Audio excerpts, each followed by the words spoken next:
जय जगन्नाथ आज्ञा मु दुखबंधु विश्वाल आपण मैंने देखिपे आम आज यही एक पर्यटन स्थल में आसिक पहुँचीचु। ये हूँ आम ढेंकानाल जिला कंकड़ाहाड़ ब्लॉक घागरामुंडा पंचायत असनबाहाली ग्राम थिबा माँ भुलुकेश्वरी पहाड़ आम आम सहयोगी को कहूँ भुलुकेश्वरी पहाड़ को टिके देखापी। तो ये ग्राम असनबाहाली ग्राम थिबा जो भक्तवृंद माँ भुलुकेश्वरी भक्तवृंद अच्छा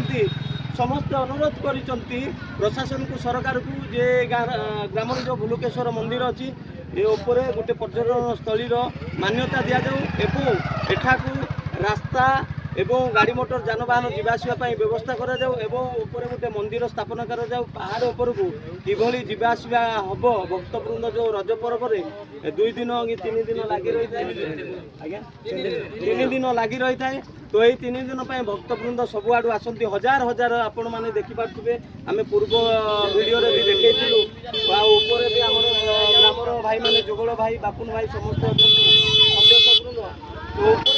प्रशासन को अवगत करूँ ऊपर विजुआल भी देखिथे हजार हजार भक्तवृंद एठाक आसी प्रत्येक गाँव ये अंचल गोटे खुशीर कथा जे आज्ञा जो परंपरा आमर हजि जाऊँगी से परंपरा को असनबाहाली ग्राम बचेकी रखिंट। तेणुक आज्ञा आम प्रशासन को अनुरोध करूँ जे असनबाहाली ग्राम माँ भुलुकेश्वरी पीठ को मान्यता देवा सहित पर्यटन स्थलीर मान्यता देवा सहित समस्त प्रकार सुविधा जोगे देवाई आम प्रशासन पाखे अनुरोध करूँ। ग्रामवासी समस्त अच्छा भुलुकेश्वरी पीठर भक्तवृंद समस्त कौन जी किसी कहे तो सारा ओडिशावासी को मोर रज संक्रांति उपलक्षे हार्दिक शुभेच्छा और अभिनंदन। आम ये आम असनबाहाली ग्राम ऊपर आम माँ भुलुकेश्वरी पीठ अवस्थित अच्छी ये मिनिमम दीर्घ आम पूर्वपुरुष रज संक्रांति पाई आसती खास करके अंचलवासी ये 10-15 पंचायत या आसती पर्यटन स्थली को जे कि प्रथम गोटा लोक ये बुढ़ा छोट